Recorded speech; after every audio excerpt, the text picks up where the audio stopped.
You are listening to the Wells Report. I am John David Wells. Thanks very much for joining us. Our telephone number is 844-RADIO-US. 844-723-4687.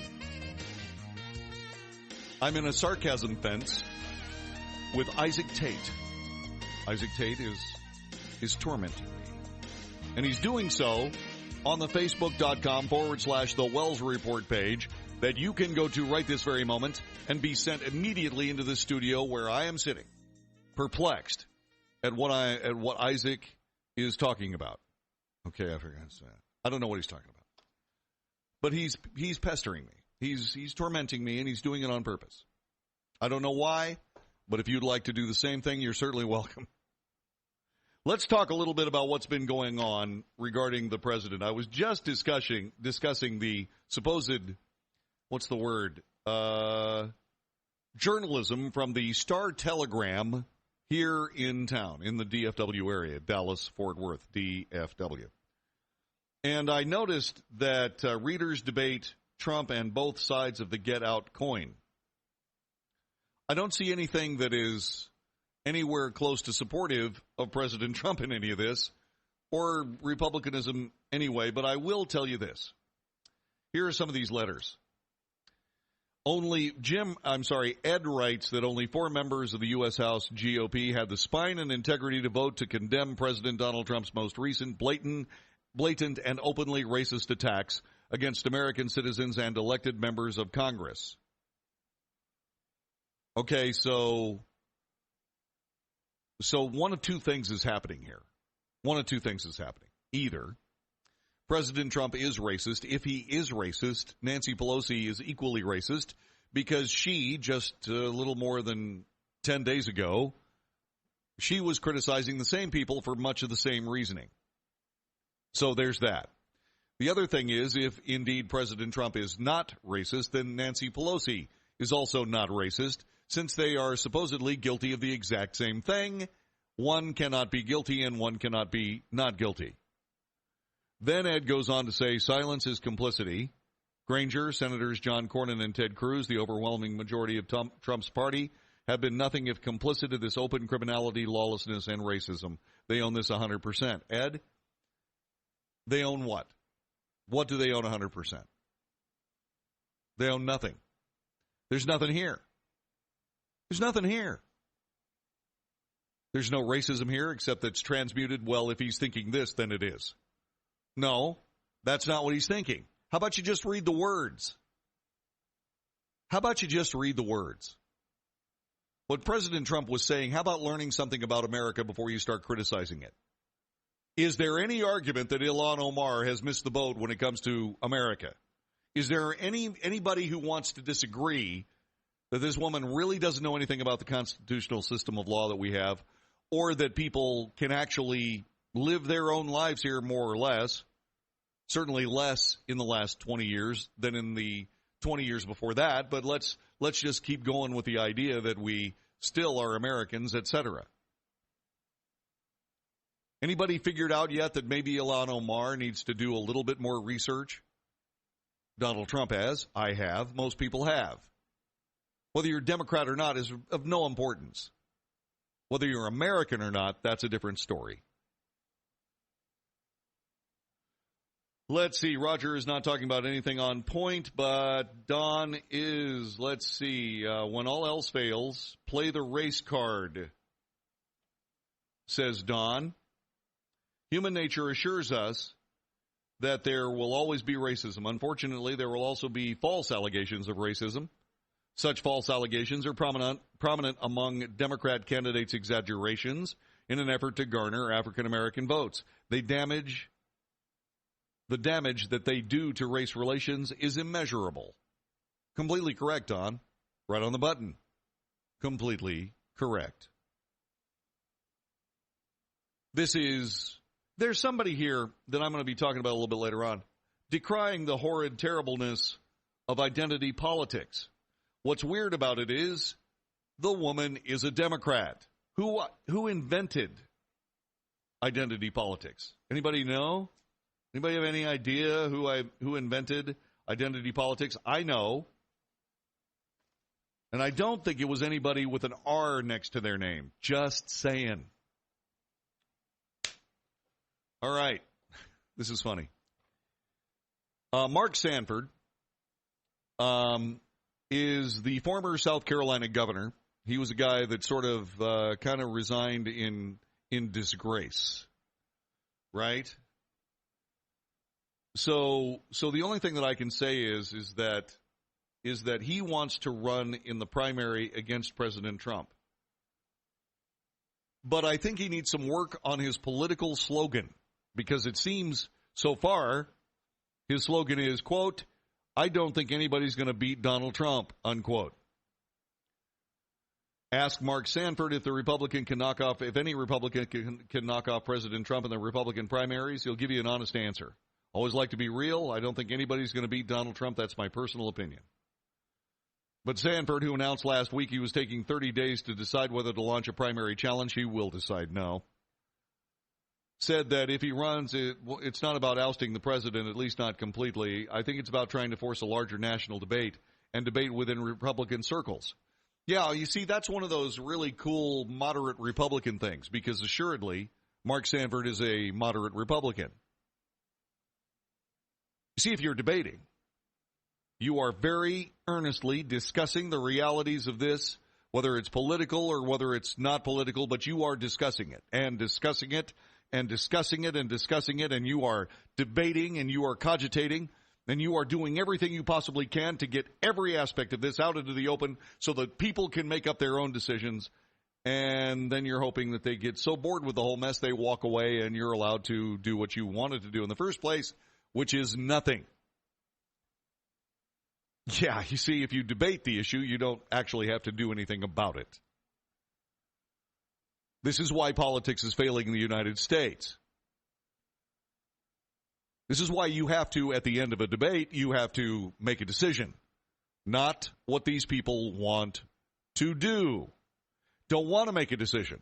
Don't want to get nailed down for your thinking, for your policy, for any of that. You don't want to be held accountable. Donald Trump is held accountable even for things that he doesn't do. But at least it's more accountability. Donald Trump faces more accountability in any week of his presidency than any other politician in the entire American government combined. That's why I've always said that the mainstream media is fine, mostly, when they report on a Republican president. They actually fall back to journalism. Except now, of course, what they're falling back to is propaganda. We're going to get this guy no matter what it takes. As a matter of fact, there's somebody that I'm going to be talking about who said exactly that.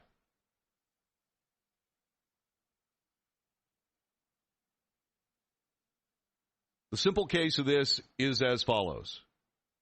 We are walking toward the most predictable financial crisis in the history of our country. That's completely true. He's got a great issue there. And I got to be honest with you, we simply must do something about this debt. We have to do something about deficits first, then debt. But Sanford isn't going to go that far. He's not going to get that far because he's not going to run because it's stupid. I mean, while on one hand I admire his honesty, on the other hand, you know how I feel about competition. Competition is the crucible of excellence. There's nothing wrong with somebody running against the president. Nothing.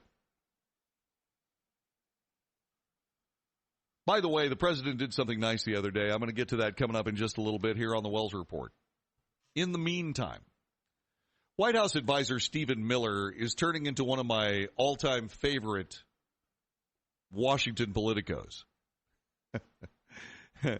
He calls it the way he sees it, and he also has a refreshing bit of I am so much smarter than you, I can propagandize better than you ever thought, so how about if you just accept the truth instead and stop trying to propagandize me. He's really good. He's really good. He's on the air on Fox News Sunday with Chris Wallace.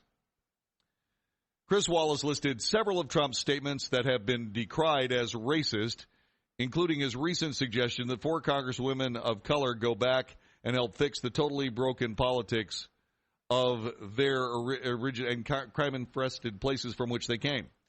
And somehow, I don't know how this happened. Somehow that is a racist statement. The fact that these women are women of color is incidental. I've talked about this. It's incidental. It has nothing to do with the reality of the statements. It's being transmuted into racism. It is not exactly racism. It doesn't make any difference to Donald Trump what skin color any of the people that are saying things that he considers to be anti-American. It doesn't make any difference what the skin color is. If you are not here from this nation, and by the way, Rashida Tlaib makes it absolutely clear that she's Palestinian. You know what I think? I think that people who are in the United States government ought to make it absolutely clear that they are American. And I got to be honest with you. Rashida Tlaib hates the United States of America. That's my opinion based on everything that I've heard her say. And if this is really a problem for her, I suggest that she go to the West Bank or Gaza and start her political career there. That is not a racist statement. Not in any way, shape, or form. It is a statement of truth and reality. It does two things. One, it doesn't tell anybody to go home. It says they should. They're the ones that have to make the decision. So if they actually take the president up on his advice, are they themselves racist about they themselves? Somehow this president can say, hey, look, if you don't like this place, you can leave. That can be transmuted into racism based on the fact that the president just said it. Now, if the president says, you will go back to your home country and we are going to pick you up and we are deporting you, that could be seen as racist. But I got to be perfectly honest with you, that's not what the president is saying. They're saying, hey, how about this? Why don't you go back and take care of your own country if you're so proud of where you came from as opposed to being an American? How about you go back and take care of those problems and then come back and show us how you did it? Because I guarantee you would learn something in those countries, something that you've obviously missed.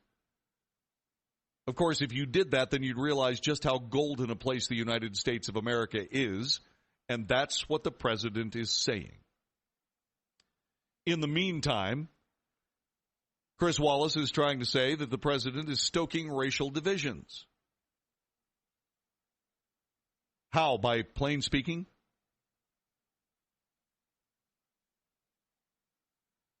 So he goes on to say that President Barack Obama was not a U.S. citizen. That was something that Chris was talking about regarding President Trump. He said these people should go back to where they came from. His unsubstantiated claims that former President Barack Obama was not a U.S. citizen. He made some inquiries. And when did that become racist? Is America a race? You know, that's one of the great things about America. America is not a race. America is a thought. America is Camelot. He goes on to say his campaign announcement in which he said that Mexicans are rapists. And by the way, that's not what he said. He said they're not sending us our best. They're sending criminals and rapists. That doesn't mean that everybody from Mexico is a criminal and a rapist. Doesn't mean that everybody that's crossing the border illegally is a criminal and a rapist. He was talking about the people that cross the border who are criminals and rapists. And how many crimes and how many rapes does it take before someone realizes that the president was correct? And oh, by the way, the ridiculous argument to that is, well, Americans rape and they commit crimes. So why are we all upset about the fact that Mexicans come here, illegal Mexicans come here and do it? Because they have no business in the country whatsoever. And oh, by the way, with sanctuary cities as being so popular thanks to the American left, they can commit crimes and they can commit rapes. Or they can do it in another state and they could be being chased from state to state by federal law enforcement. But if they are an illegal alien in a sanctuary city, the sanctuary city won't turn them over to federal law enforcement. So what do? They go and rape a couple of other people. They just have to stick to the network of sanctuary cities. And all of this is supposed to somehow transmute that President Trump is a racist? Really? Boy, you need to explain that to me, because I really would like to know just how you come up with that. President Trump is stoking racial divisions. No, President Trump is working to the betterment of America and standing up for the greatest country on the entire earth. This is the USA Radio Network.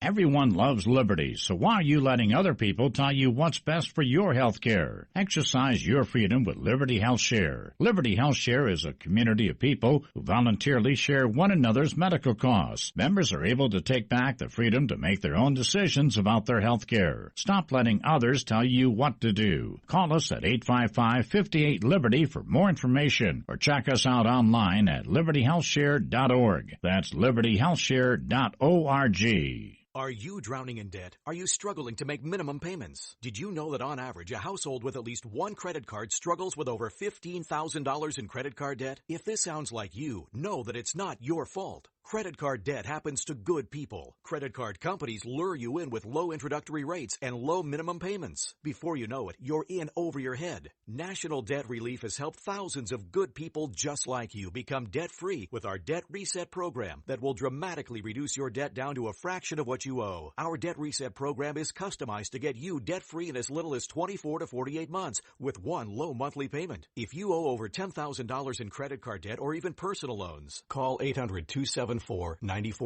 There are no upfront fees or out-of-pocket expenses. You don't pay a dime until we succeed. Call now to see how the Debt Reset program can work for you. 800-274-9490. That's 800-274-9490. 800-274-9490. Now you can fly anywhere in the world and pay discount prices on your airline tickets. Book a flight today to London, Paris, Madrid, or anywhere else you want to go, and pay a lot less guaranteed. Call the International Travel Department right now at Low Cost Airlines. 800-215-5141. 800-215-5141.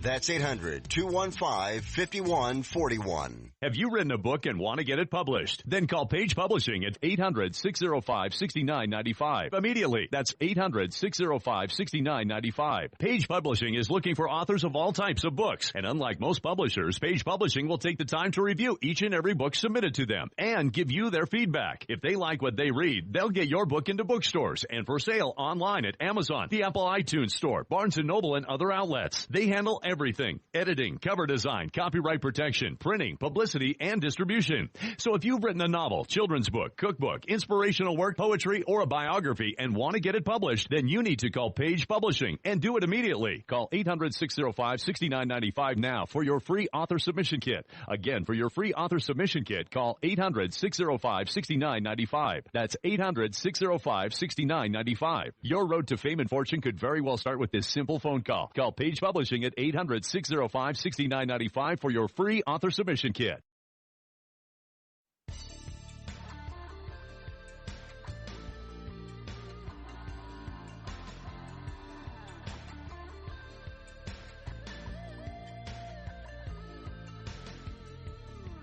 You are listening to the Wells Report. My name is John David Wells. Our telephone number is 844-RADIO-US, 844-723-4687. So President Trump, after another Trumpian week in Washington, D.C., decided what he was going to do is get a little R&R. And what he did is he dropped in on the wedding of P.J. Mongelli and Nicole Marie Mongelli last Saturday night at Trump National Golf Club Bedminster in New Jersey. When he did that, the assembled started chanting USA, USA. How cool. How very cool.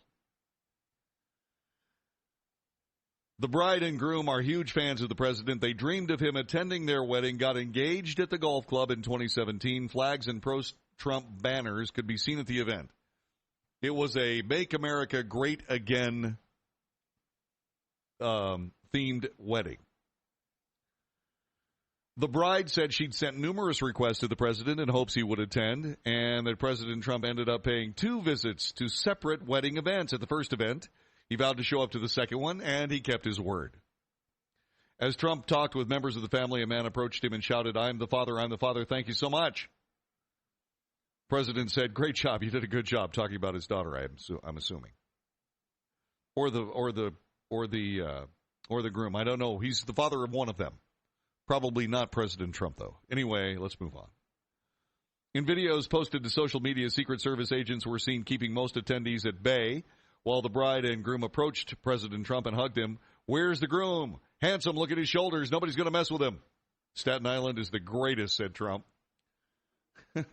That's when the groom told him hundreds of guests from the borough would be attending at a party later. I'd love it. Let me see if I can drop by. And so he did. He stopped by the second event. The crowd erupted into USA. Meanwhile, a slew of negative comments about Trump's appearance at the wedding appeared on Twitter because people are just nasty-minded, rotten folk. What is wrong with the President of the United States showing up at a wedding? What is it? It's tinged with bitterness and partisan overtones. Yeah, I'm sure they were.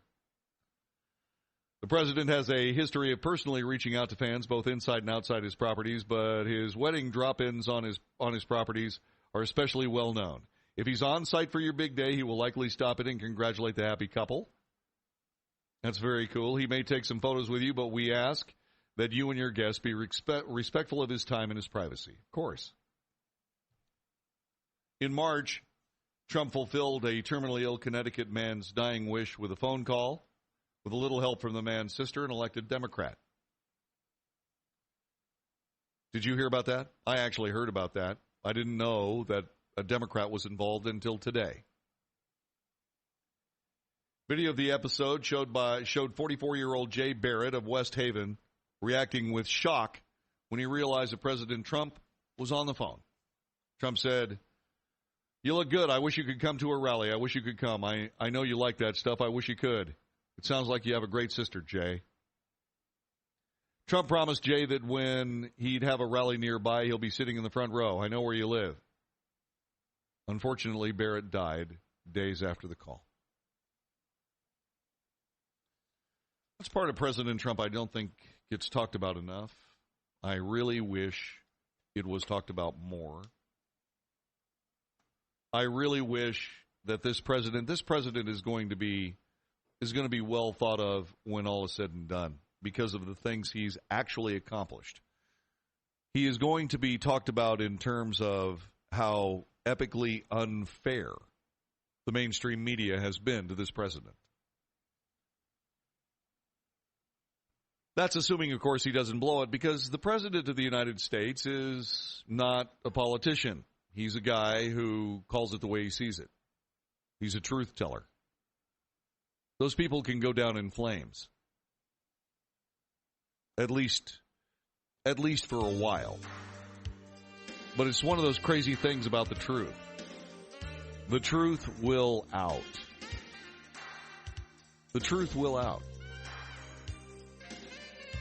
And when it does, I think we'll be reading about in the coming decades, I think we'll be reading about a different president when it comes to President Trump than we heard about virtually every day on the mainstream, incredibly biased media, trying really, really hard